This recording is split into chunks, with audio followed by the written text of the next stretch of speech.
Bonsoir à tous. Bonsoir à tous, j'espère que vous allez bien. Troisième tentative du live, mais cette fois, normalement, c'est la bonne. Les Actus Comics, on va faire un petit tour de quelques news sorties le mois dernier.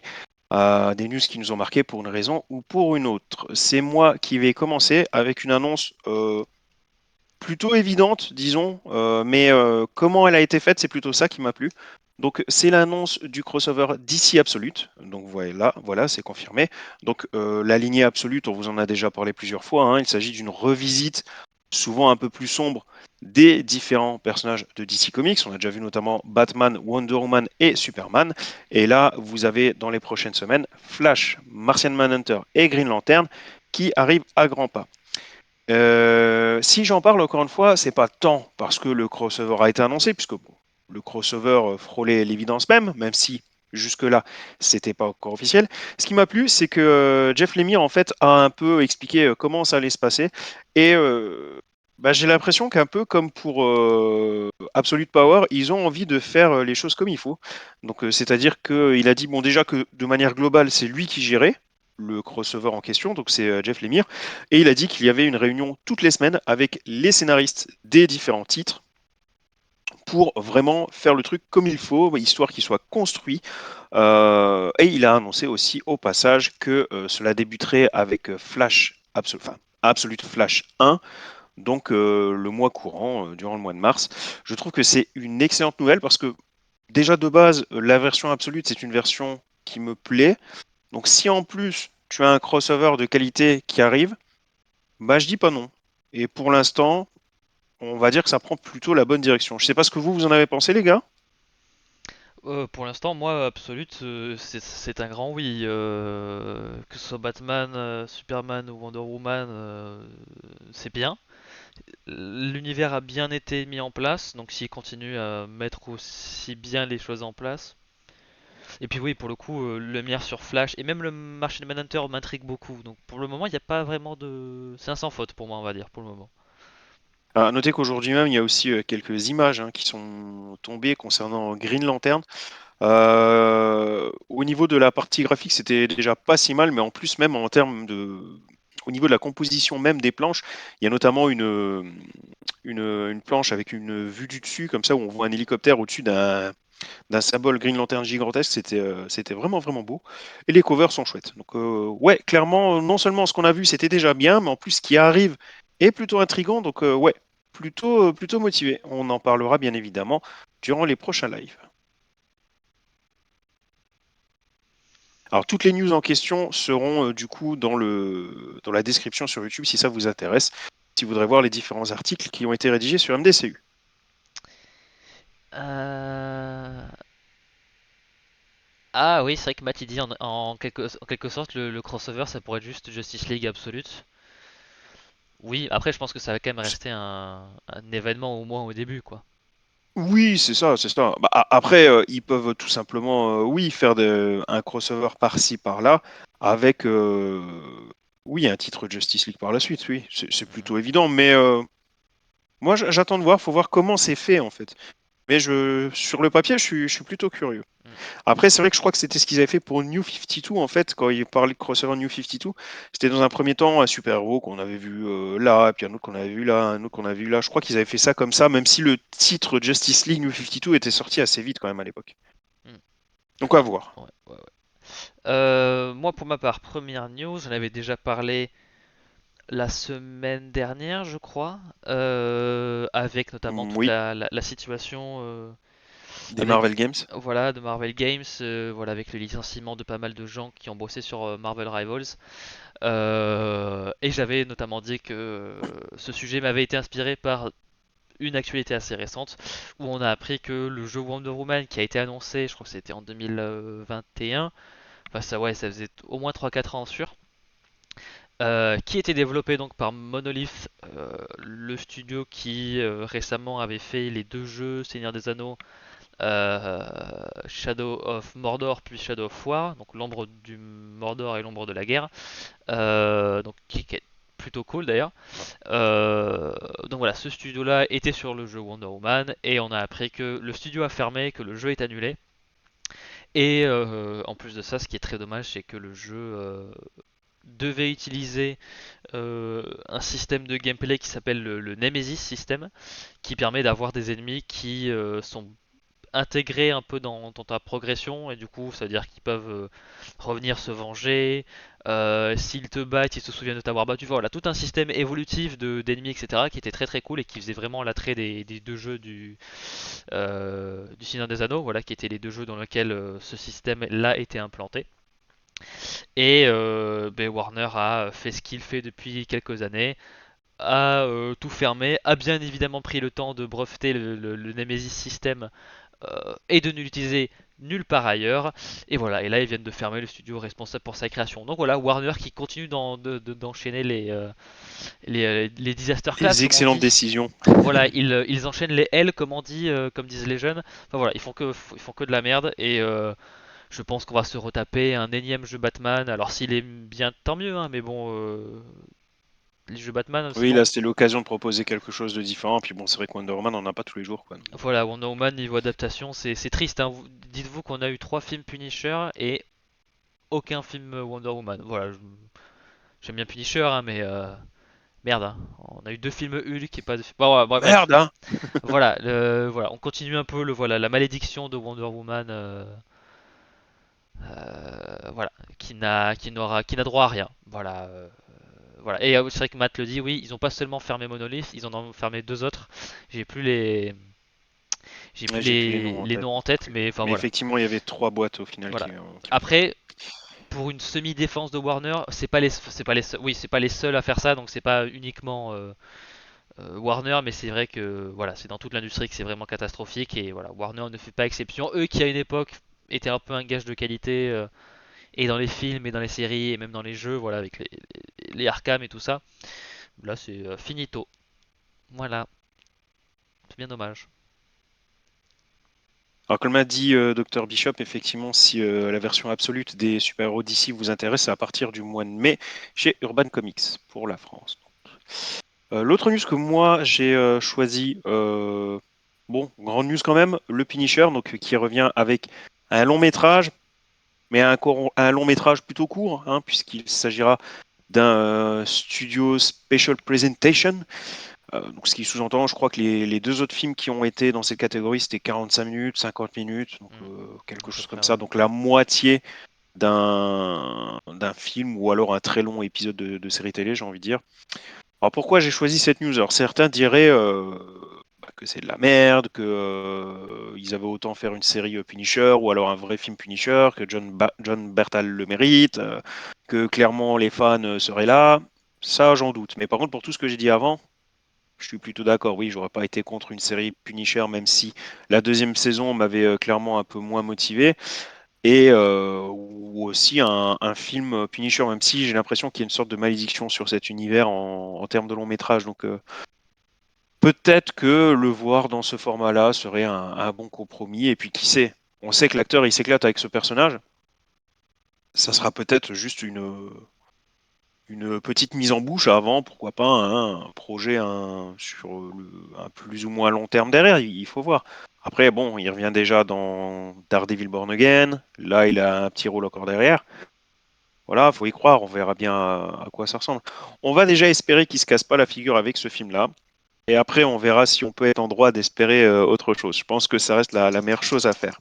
Après, ce qui est aussi intéressant, c'est que au-delà d'avoir un projet Punisher, comme je dis, ça déjà de base, c'est très cool. Ce qui est aussi cool, c'est que c'est un peu le retour en fait des studios Special Presentation. Il faut être honnête, il n'y en a que 2 qui sont sortis. Donc il y en a un, c'était Werewolf by Night, pardon, et l'autre c'était un truc Noël sur les Gardiens de la Galaxie.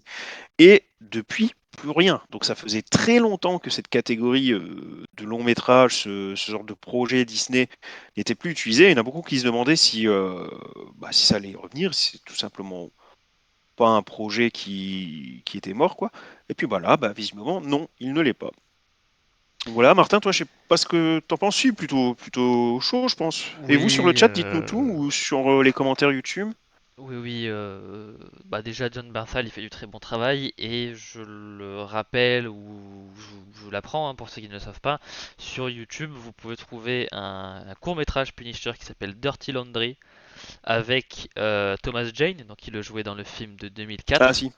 Voilà, donc un court métrage, je sais plus combien il dure, une quinzaine de minutes max, où c'est juste voilà un court métrage Punisher dans une buanderie, et c'est l'une des meilleures adaptations audiovisuelles en fait du personnage. Donc le format plus court, resserré, de moyen métrage là pour le coup, ça a déjà fonctionné auparavant. Donc je vois pas, voilà, le gars à la réal, c'est le gars qui a fait la méthode Williams, ou je crois que c'est King Richard en VO, qui voilà le film sur le père des sœurs Williams, voilà Et les Sir Williams. tenniswomen. Et bon voilà, Bernthal est impliqué, il est très très bon. Donc, et puis voilà, voilà, les special presentations, Matt le rappelait tout à l'heure, oui, c'est Werewolf by Night qui était très cool comme aussi comme exercice de style. Et même le Holiday Special était sympathique, donc voilà, enfin le Holiday Special des gardiens. Donc voilà, pour le moment, Et il était mieux que le Star Wars Noël, c'est ça? ça c'est pas compliqué. Je ne l'ai jamais vu. Voilà, j'ai vu des extraits, mais je ne l'ai jamais vu. Je me garde ça pour une soirée un peu arrosée, on va dire, avec quelques amis, et je suis sûr que je passerai un très bon moment.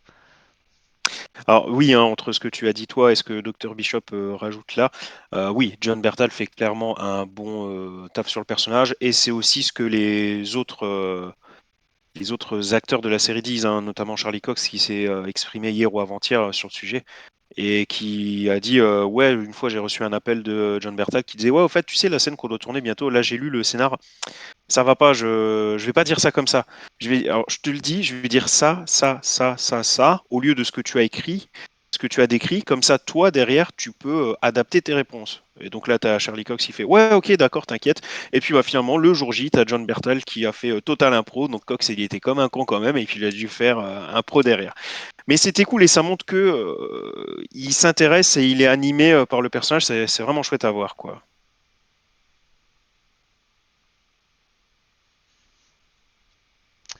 En deuxième sélection, moi j'ai pris un truc qui est un peu sorti comme ça dans un événement qui est pas forcément très médiatisé, avec beaucoup de pubs, beaucoup de comment ça, de relais médiatiques. Voilà, on a appris, alors j'ai plus le nom de l'événement en tête, je crois que c'est Comics Pro ou un truc comme ça, euh, par alors c'est Editor in Chief, c'est pas vraiment un rédacteur, c'est un sorte de, ouais, c'est un peu le gérant, on va dire, de la direction artistique, à la fois de DC et de Marvel, qui ont annoncé un nouveau crossover entre les deux écuries. Voilà, je sais, enfin, je dis ça, enfin, je Ça sort réalise. de nulle part, en fait. Ouais, enfin, oui et non. On va dire que j'étais assez pessimiste moi à l'idée de ce crossover parce que depuis qu'il y a autant d'enjeux financiers avec les films, je voyais mal les studios de cinéma et même enfin, les maisons mères globalement et de Marvel et de DC, donc Disney et Warner en termes de films, je les voyais mal approuver ce genre de choses parce que on va dire le rapport de concurrence entre les studios de cinéma est pas du tout le même entre les maisons d'édition. Finalement, Marvel et DC ont jamais été vraiment enfin, rivaux, oui et non. On va dire que c'était des rivaux amicaux. On va dire il y a toujours une relation cordiale et la plupart des artistes faisaient des va-et-vient. Voilà, ça pouvait taper des déjeuners ensemble tranquille, il n'y avait aucun problème. Là où les membres du comité de direction de la Fox et de Sony ne feraient jamais ça. Donc voilà, c'était pas du tout les mêmes. Voilà, donc l'importance des films m'avait fait un peu désespérer quant à les probabilités d'avoir un crossover. Mais la réédition et des amalgames et du crossover Marvel vs DC de Perez, je pense, a un peu montré que c'était possible que cela fasse de l'argent en fait. Et je pense notamment que peut-être que James Gunn et Kevin Feige ont peut-être pu parler de manière un peu plus. Je pense que voilà, les deux sont fans de comics et je pense que ça a peut-être pu aussi adoucir les relations entre les deux. Donc voilà, on a un crossover Marvel vs DC. J'espère que l'équipe créative sera bien béton et que ça va envoyer du lourd. Ce serait pas mal. Bah, Et ce serait pas vas-y, mal, vas-y. voilà, et ce serait pas mal que le succès que le succès du crossover papier potentiellement amène aussi à l'idée d'un pourquoi pas un crossover en série télé ou en film à l'avenir. Ce serait pas mal. Ouh, Ça t'en va. demandes beaucoup là. Bah, après, il faut faire attention parce que autant sur le papier, bien évidemment, t'es plutôt chaud, t'es curieux, mais tous les crossovers qui ont été faits jusque-là n'étaient vraiment pas dingues hein, entre Marvel et DC. Vraiment, hein. Donc, Ouais, ouais, je sais, mais laisse-moi dans ma bulle. laisse-moi rêver. Voilà, Bon, laisse-moi. après, t'aimes bien Zack Snyder, il y a moyen alors. Po, po, po, po, po. Oui, c'est vrai que j'aime bien. Contrairement à un projet dont on va parler tout à l'heure, j'aime bien quand mes films ont de la gueule visuellement. Voilà, voilà, la bagarre. Bagarre, un teasing de bagarre. News, cette fois comics, un peu peut-être plus petite, bah, surtout par rapport aux dernières news comics quand même qui étaient sorties ces derniers temps. Encore une fois, du côté de Marvel qui a annoncé Brigand the Bad Guys, un projet qui cette fois n'a pas une tête de crossover qui va retourner tout l'univers Marvel, hein, absolument pas. Cette fois, le principe est un peu plus simple, un peu plus direct. Il s'agit de 7 comics. Chaque comics sera un numéro qui va se concentrer sur un super vilain, sachant que tous les numéros se suivent quand même avec un fil rouge pour qu'il y ait quand même une histoire au global. Alors, au niveau des super vilains qui vont composer ces 7 titres, vous aurez Doom, Green Goblin, vous aurez l'Abomination, Loki, Red Skull, Dormammu et Mephisto. Sachant qu'il a d'ores et déjà été annoncé que Doom serait le premier de ces titres et que Mephisto serait le dernier de ces titres. Concernant le fil rouge en question, on en sait aussi un peu plus. On sait que c'est Mephisto qui va chercher des âmes pour une espèce d'ancien artefact. Et une fois que cet ancien artefact sera chargé en âme, en fait, ça lui permettra de dominer en fait toutes les âmes humaines qu'il y a sur la Terre. Donc, encore une fois, un projet diabolique de grande envergure pour notre ami Mephisto. On a aussi un nouveau méchant qui a été annoncé pour ces 7 numéros. Pardon. Il s'agira de Sister Sorrow. Donc voilà, encore une fois, rien de bien incroyable, mais c'est vrai que c'est un projet qui me tente bien. Je trouve que sur le papier, ça peut être cool. Je trouve qu'en termes de pagination, on nous en demande pas beaucoup. Ça va juste être 7 numéros si c'est bien écrit, à moins que ce soit une histoire vachement sympa. Ça peut être cool. Juste le temps que tu dises ce que tu en penses, je vais faire un bisou aux enfants. Je me dépêche. Euh... Bah, j'ai pas grand chose à dire. J'avoue que Marvel, côté publication VO, je suis pas des masses. Après, pourquoi pas J'avoue que, ouais, côté Marvel, les méchants ont un côté un peu plus je vais dire un peu plus terre à terre. Je vois Dormammu, Mephisto et Doom, c'est pas spécialement terre à terre, mais ils ont je sais pas, peut-être un côté peut-être plus humain.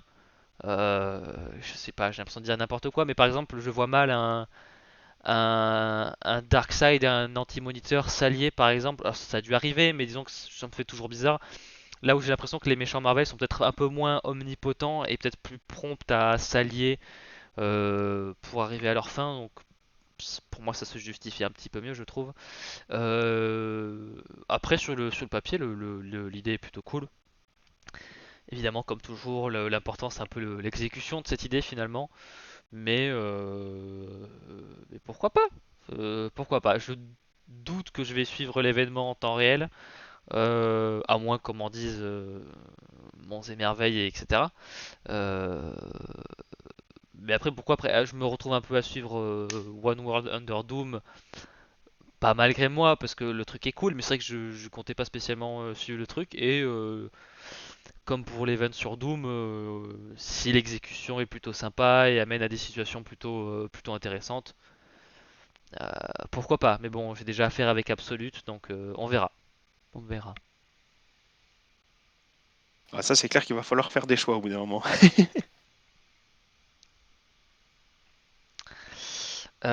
on finit quand même par du Green Lantern de temps en temps. Voilà, je suis baigné dans une lumière verte, hein, voilà, pour rester dans le thème.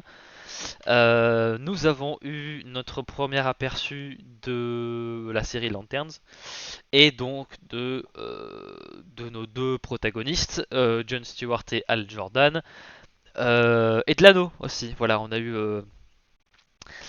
l'anneau, voilà, qu'on voit au doigt Le précieux. de Hal, exactement. C'est pour ça que j'ai mis l'anneau pas unique, parce que voilà, je voulais faire une petite blague sur bien l'anneau unique.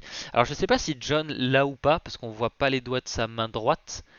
Euh, mais voilà, je vois qu'ils ont donné un petit peu un look très propre sur lui à Jon Stewart, probablement parce que je pense qu'ils ont décidé d'aller enfin, d'adapter le côté marine du personnage, donc il doit Le être côté très, militaire, ouais. voilà. Et Hal est un peu plus, on va dire, débraillé. Je pense que c'est des décennies, enfin ouais, 15-20 ans dans l'espace. L'a un petit peu laissé en mode, voilà, c'est le vieux collègue au taf qui a vu beaucoup trop de choses dans la boîte et qui en a un peu marre. Je pense qu'il y a un peu cette vibe là. Euh, Après, c'est vrai que j'avoue quand. Bon, déjà, la décision de concentrer les événements de, de la série sur Terre. Bon, pour du Green Lantern, on en avait déjà discuté, mais c'est vrai que c'est pas un choix qui, moi, je trouve très. Enfin voilà, Green Lantern, c'est un peu aussi l'occasion de voir des mondes différents, etc. Donc bon, voilà.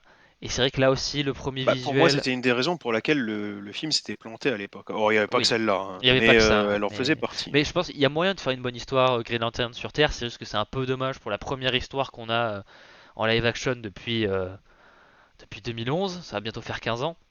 C'est un peu dommage. Mais bon, après, si c'est bien, pourquoi pas. Mais c'est vrai que là, l'image, je trouve qu'on n'est pas, c'est pas autant raté que le premier aperçu de Superman et de son costume, qui avait un côté un peu fake, un peu bizarre. Là, c'est juste que en fait, ça nous montre pas grand chose. En fait, on n'a pas vraiment de costume, on n'a pas de construction, enfin de construction d'énergie avec l'anneau. C'est même pas Oa, c'est même, enfin voilà, c'est un peu. Ça veut dire que c'est pas grand chose en fait. C'est un premier aperçu, mais ça nous montre quasiment rien. Si ce n'est l'anneau, mais on le voit vite fait. Donc c'est pas un premier aperçu que je trouve hyper. Ça me hype pas, mais je suis pas en train de dire ça va être de la merde. Non, on va dire ça n'ajoute rien et ça n'enlève rien quoi. C'est pas. Après au niveau de la gueule des acteurs, oui, visuellement ils collent plutôt bien. Voilà, mais ça nous dit pas grand chose. Ça dit pas ouais, ça dit pas grand chose en fait. Alors, malgré les. Alors, déjà, c'est une image simple et il y a des tonnes de choses à dire. Donc, rien que pour ça, l'image a été bien choisie, c'est évident, parce qu'elle fait Ouais, parler. ouais, Ça, c'est déjà sûr et certain. Et des points positifs, franchement, il y en a. Premier point positif, au niveau enfin, les acteurs, ils ont la gueule des personnages, hein. hmm, Franchement, je reconnais parfaitement John et Hal, il n'y a aucun problème. Au niveau de la tenue et de la posture des personnages, ça veut tu tout as dire. clairement le fossé qui est représenté en une seconde avec le côté rien à foutre de Hal Jordan, bon, pas au point de... Ouais, si, quand même, le côté un peu, oui, voilà, rien à foutre, rebelle. À l'inverse, le côté militaire, comme tu l'as dit pour Jon Stewart, très propre sur lui, mais même la tenue, enfin la position des personnages. Regardez comment il se tient droit, Jon Stewart. À l'inverse, il a les épaules un peu plus relevées, il a un chouïa plus cambré, Al Jordan. Hmm, Euh, Franchement, tout ça, je trouve que c'est bien. Après, je suis assez d'accord avec Matt. T'as l'impression que les mecs, ils ont planté leur bagnole et puis qu'ils sont en train de marcher. Le truc de marcher comme ça sur la route, le reste de la photo est naze en fait. C'est complètement naze. Enfin, je trouve que ouais, c'est. Et puis en plus, le décor, enfin, j'ai l'impression de voir Albuquerque. Franchement, il manque plus que le camion de Met et Walter White, quoi. Enfin, c'est. Jesse, we need to Mais cook. ouais, non, c'est peut-être ça leur première mission, tu vois, c'est peut-être d'arrêter Pikmin, quoi. Enfin, ouais, je sais pas, c'est comment tu peux faire un taf aussi bon sur les deux acteurs et puis faire une photo de merde comme ça. Je sais pas, Hmm, hmm, ça. En ouais. tout cas, je sais que quand j'ai vu la photo, je fais hein. Donc C'est un choix encore une étrange. fois, c'est que le photographe a bien fait un bon taf quand même, quoi. Voilà, après on en parle. Et puis Bishop il dit concernant la décision de mettre les événements sur Terre, que ça permettrait peut-être de faire une histoire peut-être plus simple pour introduire les personnages et un peu restreindre et pas genre surcharger directement le spectateur. Ça se tient. C'est vrai que nous on dit ça en tant que en tant que membre de la secte officielle de Green Lantern de France. Et Et voilà. fier. Alors, ça se voit pas dans le décor, mais peut-être qu'à la place d'une croix sur mon mur, il y a peut-être un exemplaire de Blackest Night. Peut-être, on sait pas, avec un autel sacrificiel, ça pourrait très bien passer. Mais Et une photo de Geoff Jones où il est comme ça. ouais, mais non, parce que Joe c'est un peu un con. Mais oui, tu vois, un petit exemplaire de Blackest Night, pas Brightest Day parce qu'il faut pas déconner quand même, mais voilà, Blackest Night, et à côté Sinestro Corps War, quand j'aurai enfin une copie physique. Ouais, je suis pas trop d'accord comme dit Matt, enfin, c'est un peu trop facile. T'as des tonnes d'histoires dans Star Wars, l'espace et t'es pas paumé pour autant, quoi. Après, ça dépend comme d'habitude ce que tu fais, comment tu le fais. Enfin, et puis, tu n'es pas obligé qu'il y ait non plus genre une planète différente à chaque épisode. Et Hmm. puis, Wedge, c'est un choix quand même un peu facile, je trouve. Et puis, ce qui me tue, c'est que c'était déjà une erreur par le passé. Alors, s'ils la font une deuxième fois, je vais pas être content. Ouais. Bah, Star Wars fait la même erreur, hein, toujours à nous ramener vers des endroits qu'on connaît déjà, alors qu'il y a mille choses à faire. Voilà, c'est pour ça là, les derniers aperçus de la série Andor qu'on a, il y a des décors variés qu'on n'a pas vus avant et tout, délicieux. Je vais pas arrêter de vous bassiner avec Andor quand ça va sortir, vous allez voir, vous allez me détester. Il va y avoir un cycle de 1 an sur Andorre. Tout à fait. Ah, c'est tellement bien, il y aurait de quoi dire des choses pendant un an. Du coup, vu qu'on est sur Green Lantern, j'en profite, vous l'avez sans doute remarqué, petit changement de nom, hein. À présent, nous serons Radio Coast City. On ne change plus de nom maintenant, c'est juste que DC Comics nous a contacté, un petit problème de droit. Voilà. Voilà, c'est We watch every stream, but you have to change the name, you know. Voilà, c'était Jim Lee en personne. Voilà, Voilà. c'était We are very proud of. Hey, this is Jim Lee, we are very proud of you. Please change the name. Voilà, Voilà. tout à fait. Voilà. We are Voilà, going to c'était. send avocat to your port and cease and desist. Voilà. Money. Alors, je dois avouer que j'ai pas très bien compris quand DC m'a parlé, mais ça va, les Américains ils parlent pas très bien anglais, c'est pas comme nous, quoi. Donc, du coup, c'était un peu compliqué, mais le principe, on a compris, donc on a changé de nom. Et du coup, on le rappelle aussi, il y aura un concours tous les mois. Oui, tout à fait. Mais on savait qu'il existait déjà le secteur 2814, mais le mec, il était plus là. Ouais, on pensait qu'il était inactif. Mais après, pour le coup, pour de vrai, ça s'est très bien résolu. Enfin voilà, échange très cordial. Il faut que j'envoie un message d'ailleurs pour lui dire. Mais voilà, voilà, ça s'est très bien Oui, très passé. cordial. Bah, je crois qu'il y a eu 4 morts seulement, hein. Enfin, moi, je t'ai dit qu'il n'y avait que 4 morts. Après, peut-être il y en a plus, on Ah, sait ils ont pas. pas trouvé les autres corps. Non, non, voilà, non, ça c'est, il y a Oui, pas eu, y a pas eu de drama, quoi. secteur 2814 existait déjà, mais bon, le nom nous plaisait beaucoup et le mec ne faisait plus rien depuis quelques mois, donc Voilà. forcément. Et puis il est revenu et puis voilà, j'aurais dû faire de la veille, mais voilà, ça c'est très bien résolu. Il y a pas de. Et Ouais, et pile quand on allait faire le million de vues, paf, il est revenu. Ah C'est bah oui, vraiment. oui, oui, c'est sûr. Bah non, mais c'est jamais drôle. Mais voilà, il y aura pas de vidéo drama en mode on vous explique tout. Enfin non, il y aura pas ça. Mais voilà, ça c'est voilà. Avec nos têtes comme les vrais youtubeurs comme ça. Voilà, si jamais tu nous regardes, salut. Il faut que je t'envoie un message sur Instagram, mais je vais le faire. Je sais pas.